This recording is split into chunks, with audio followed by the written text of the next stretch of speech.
Good morning and welcome to another edition of the Lynn Lowdown. I'm Danny Vittori, and today we have on two guests from the Lynn Museum, Doneeca Thurston, the Executive Director, and Joe Scanlon, the President of the Board of Trustees. Thanks for coming on the show. Thank you for having us, Danny. Well, I should say thank you for having us back. Yes, you came back. Yes, so it was pretty good last time. Yeah.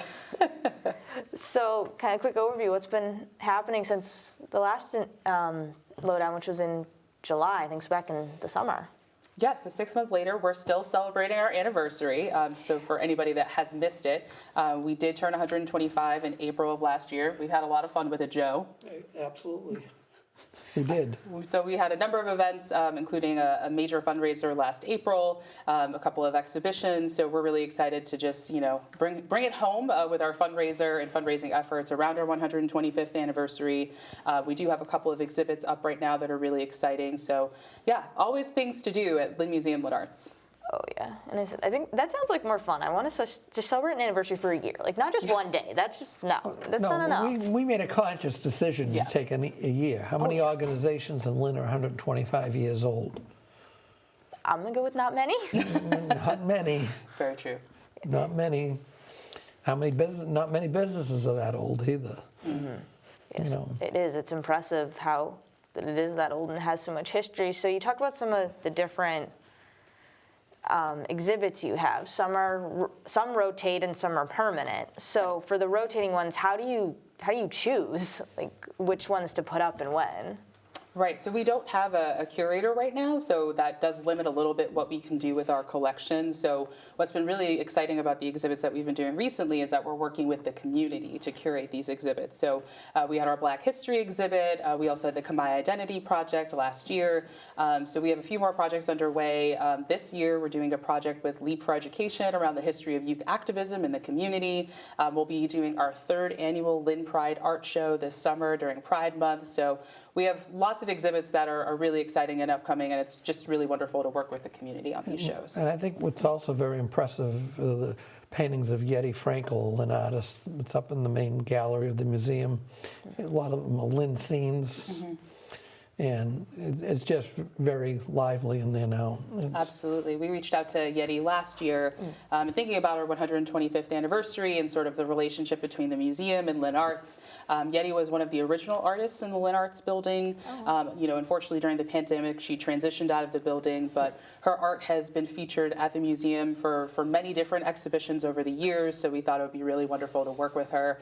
So it's a retrospective of her work, about 40 years of work that is in the museum. It's up through April of this year. It was actually just featured in Artscope magazine for their January-February issue, but it's a really beautiful show that really celebrates Lynn and the everyday people in our community. And I know another exhibit that you had was, you said about Lynn hip hop, all of that, and I thought it was interesting that you said you had a DIY element of that, so people can actually interact with the exhibit, not just looking at it, I guess. Yeah, so there is a music sort of studio setup. The layout is meant to be like you're in somebody's bedroom and home studio. So we do actually have a piano in there, which I don't imagine many people have a piano just in their bedroom. But there are some additional elements like a drum machine, a keyboard, and some other sound elements. So if anybody wants to come in and lay a track, they're more than welcome to. And that show actually closes at the end of this month. So if you haven't seen it yet, got to get over to the museum. You mean at the end of February? Oh my gosh, I'm already a month ahead in my mind. End of February. Thank you, Joe. Now, ask you, Joe, for the Board of Trustees, what's your main role within the museum? What are things that governance of the museum, finances, budgeting, all the nice stuff. All the nice stuff. And on that subject, I just like to add, because it's a point of pride in a lot of ways, but it's also a point of concern, is that Lynn Museum, LynnArts we are not a government organization.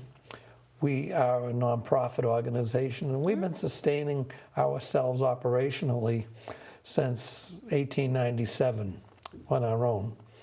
And we have been the recipient of some, government grants, obviously.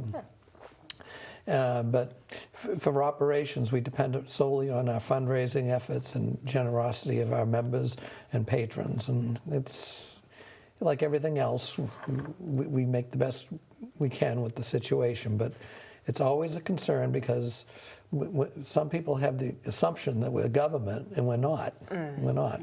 And we have to make do with the resources we have.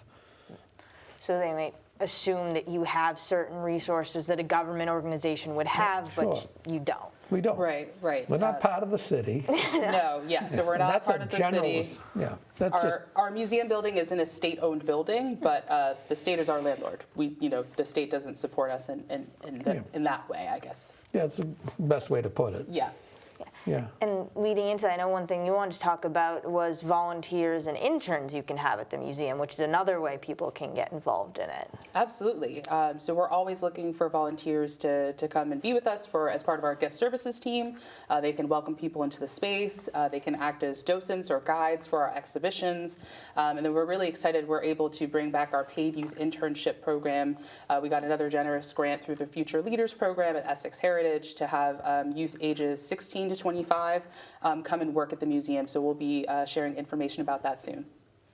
Yeah, and this is nothing new. The museum's always existed with volunteers and interns and folks of that nature. It's gone on since we were founded, actually.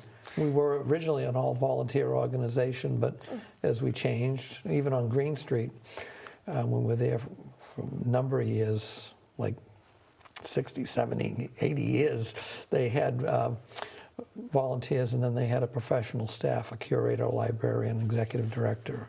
Yeah. And I don't know why I didn't think of that you'd moved. So you haven't been in this location. How long have you been in this Since location? 2006. Yes. Now, what's interesting is we were on Green Street, I'd say, for a number of years, probably since 1900, and we moved out, yeah. And there was a museum wing on the building that the trustees had constructed way back when.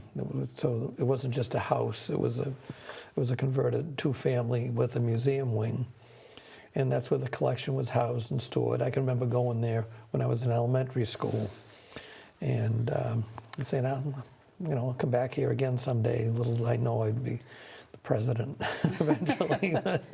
And we've had other homes as well, even Yeah. before Green Street. We were in the top floor of the Lynn Gas and Electric building back when it was on Exchange Street. We had space in the old Oxford Hall at one point in time. Oxford Club, I believe. Yes, excuse me, Oxford Club. Right. Yeah, which is on Broad Street, was on Broad Street. So you've bounced around a little bit. Yeah, but primarily Green Street was our location. Yes, Green Street was your prime location, and then you're Lynn Museum, and you're also LynnArts as well. Yeah. So you also do things. I know that building is rented out sometimes, and other organizations use it, but you are also responsible for that. We are the landlord. We own it. Yeah. The LynnArts and Lynn Museum basically merged in 2014. Okay. It was very convenient. We're next door to each other, similar missions, and it was decided we could function better as one entity, and it's worked out well. Right. I think what's unique about our relationship with Lynn Museum, LynnArts, is that previously LynnArts had their own dedicated staff that were in the building, whereas with the LynnArts building now, all that space is leased out to either artist groups or individual practicing artists and musicians. So the building is really lively and has lots of activation. So we're really excited that we have the partners that we do in that building.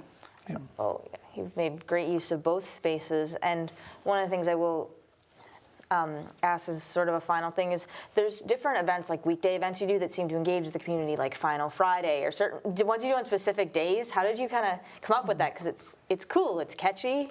Oh, thank you. Yeah. Well, that's wonderful. So we love standalone programs, especially as such a small team. It's really helpful to have sort of dedicated programming that we know that's going to happen either every week or every month. But Final Fridays was born in 2020 during the pandemic, and it was a partnership between us, Lynn Main Streets, and the Downtown Lynn Cultural District. During the height of the pandemic, we wanted to utilize our outdoor space, and we thought, we'll come together to make this program. And Final Fridays, through the generous support of different grant partners, has continued on, and so we're excited to expand the program this year. We have some robust funding from Mass Development and the Creative Cities program. So the program will actually kick off next month. Usually it's a seasonal program during the summer, but we're going to kick it off at the end of February, focused on the Lynn Hip Hop exhibit. So there will be an after-hours party at the museum every Final Friday, February through November. That sounds like fun, doing that, something like that. And I'm trying to think, going through all the different things. I mean, you could just talk for so long about all the different exhibits you have, all the different things you do, but I'll ask, what are typical hours? Like if people want to come visit, if they want to volunteer, when is it open? Yep, so we've still only partially reopened due to the pandemic, but right now it's Thursdays and Fridays, 10 to 5, and then every second Saturday of the month, another themed program.